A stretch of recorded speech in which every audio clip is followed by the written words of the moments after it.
I'm getting that feedback, which is lovely. Yeah, and it's only just really come out. June. Yeah.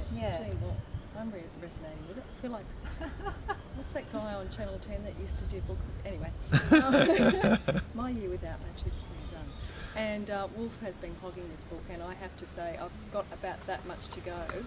I won't tell you what happened. Yeah, I was so excited about what's happening, but it's fascinating. You know, you do nature-based reconnection retreats and things like that. Is that your way of educating people? Well, I guess I see part of my role as being the bridge between the wilds and the city, because I've had this experience of immersion in the natural world, and I draw a lot of my strength and inspiration and vision from my experiences in nature. And I guess I feel like we all have a unique relationship to nature, like individual, and that we don't know our true potential unless we cultivate that relationship. If we don't have a relationship with the more than human world, I mean, that's been our legacy throughout human history, is to have a relationship with the myriad of life forms that we share the planet with. And we're less of ourselves if we don't have that. So I'm kind of calling this movement Rewilding of the Soul. And it's this sense of, you know, really rewilding out the landscape and populating it with you know, our instinctive selves again, and bringing back connection to the senses and a sense of embodiment in the world and physical connection, and that can take the form of, you know, actually knowing what bush food to eat and how to light a fire with sticks and that type of thing, or also, you know, just the sense of moving fluidly through the world, just like the forest is always in flow, to cultivate that sense in ourselves so that we flow through life in a way that is in alignment with our vision and our purpose. Touch base with a couple of my school friends I hadn't seen for a long time, so we haven't really connected. They don't really know what I'm kind of into, and I mentioned fracking, and they didn't even know what fracking was. So do you come across that very often, that people aren't aware of what's happening to Mother Earth, what people are actually doing to our water supplies, to our food? On one level, yes. On one level, I think that the people don't necessarily really know what's the details of what's going on. They haven't heard of fracking. They haven't read the latest climate science, and that they can be real wake-up calls. But on another level, I feel like people do know broadly what's going on. I mean, there's enough information out there that people know we're in an ecological crisis.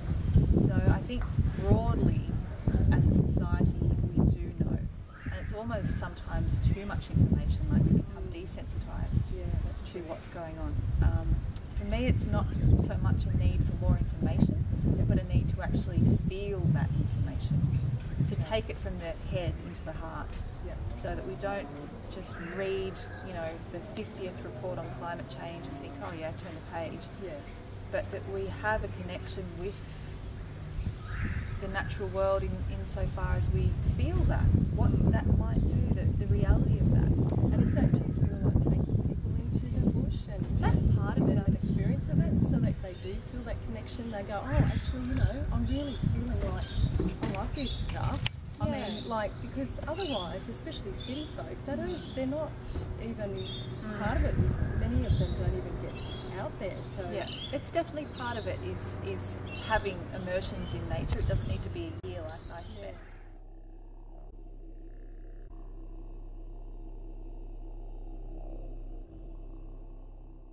I think a part of it is definitely having time in nature, because that's where we do connect to our larger body, in a sense, our larger sense of self, which is beyond our skin. You know, this is where we get our fire and our power and our water and our fresh air from.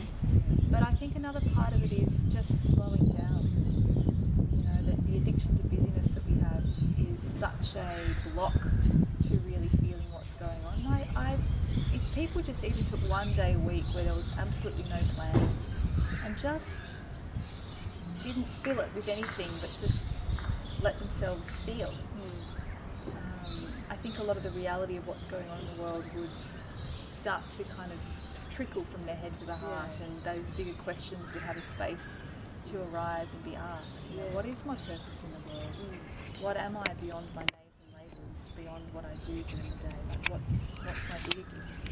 And so, what do you think triggers people into that?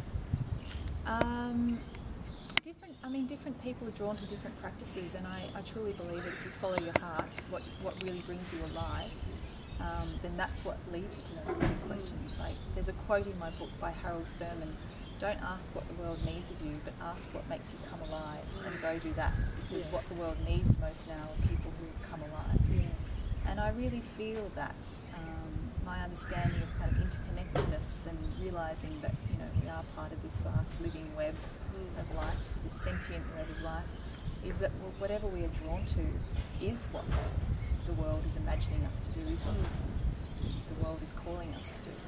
So it's a sense of following those passions, following those impulses that we have, whether that's going bush for a year or engaging in ecstatic dance or in poetry or an area of study that really calls you.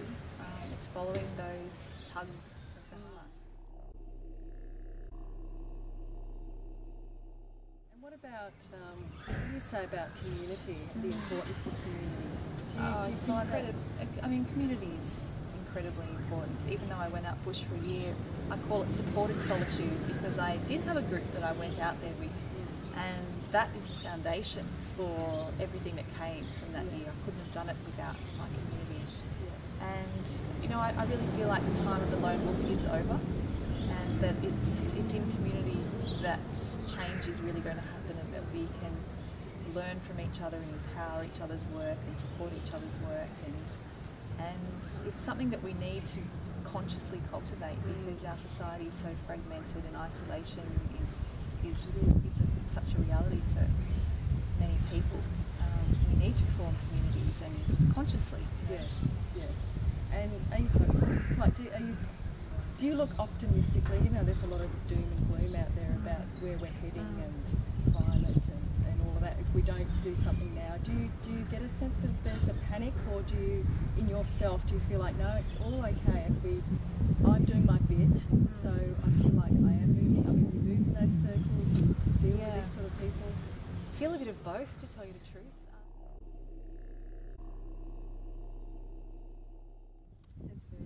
I do feel a sense of urgency. You know, the reality of climate change is scary, and I don't want to turn away from that or pretend it's not happening. And I really want to support on-ground action to change that. At the same time, I feel a deep trust in life itself and in an intelligence that's beyond me. You know, this kind of larger body, when I talk about this Gaia that we live on, and I trust that as well. I guess I trust deeply in our ability to know what we need to do and to change our lives so that we are serving the healing of the earth in whatever shape that comes.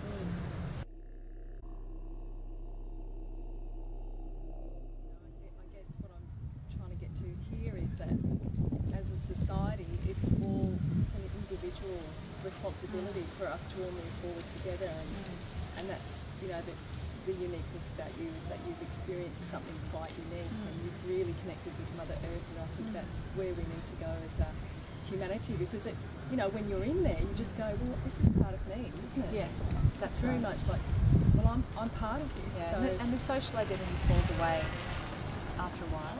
And it's, I guess it's the reason I went out there, was to pare it all down to the barest of essentials, and to, you know, because I wanted to find that essential self. And you know, there's certainly moments and days where that was clear to me. I miss it. And I really don't think it takes a year, and I do hold the vision of taking other people, taking groups out to the bush and experiencing slowing down and you know, learning some of the skills that connect you with the elements, and just being, you know, just really sitting around a fire in a circle. Simplicity. And we've got so complicated, haven't we, all our lives, and like you said, busyness, and everyone's caught up and television and stuff like that. It just takes you away from what's really going on. Yes, absolutely. And the more I learn, the less I think we need bells and whistles and different practices and this and that. It's really just about simplifying and slowing down and allowing that time for just dreaminess and just listening to where the land wants to take us. Like just the practice of walking through the bush without any sense of time or destination is something that I love and really value and still practice. And you can do that in the city too. Would you say you're still an activist, or? I would say I'm still an activist, and I kind of see activism in a much broader perspective.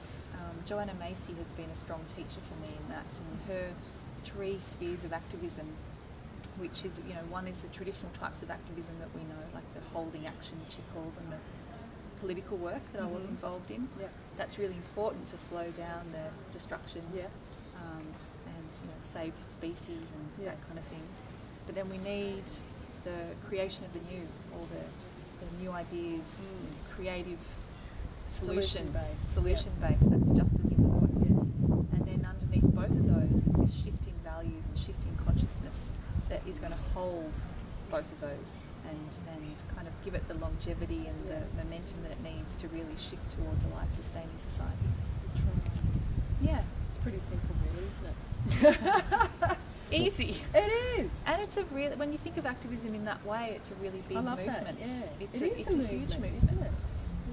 And there's so many people, what Wolf and I were saying, that there's so many people doing so many great things, but it's like, it's so spread out that it's hard to I think some people think, well, there's not really much happening. Or, do you feel like there's enough presence? People like city folk, like I was saying, that don't even know what fracking is all about. Do you think there's enough awareness out there? I mean, it's hard for us to say because we're moving these I think it's there's not enough awareness of the enormity of the movement for change. Like if you look at everyone who's engaged in those 3 spheres of activism, there's a huge movement towards change, and it's quite invisible a lot of the time. So, and I think people would really draw a lot of inspiration if they knew about how many people are involved in that movement and passionate about those different spheres and supported each other. So you don't just get bogged down in your one, but think, oh, I'm part of this enormous movement. I'm going to support the Wilderness Society, or I'm going to support, the renewable energies. I'm going to buy local. I'm going to buy organic, and feel that you're part of that whole movement towards change, and yet knowing where your unique gift lies in that and your passion. Beautiful. So succinct, isn't she?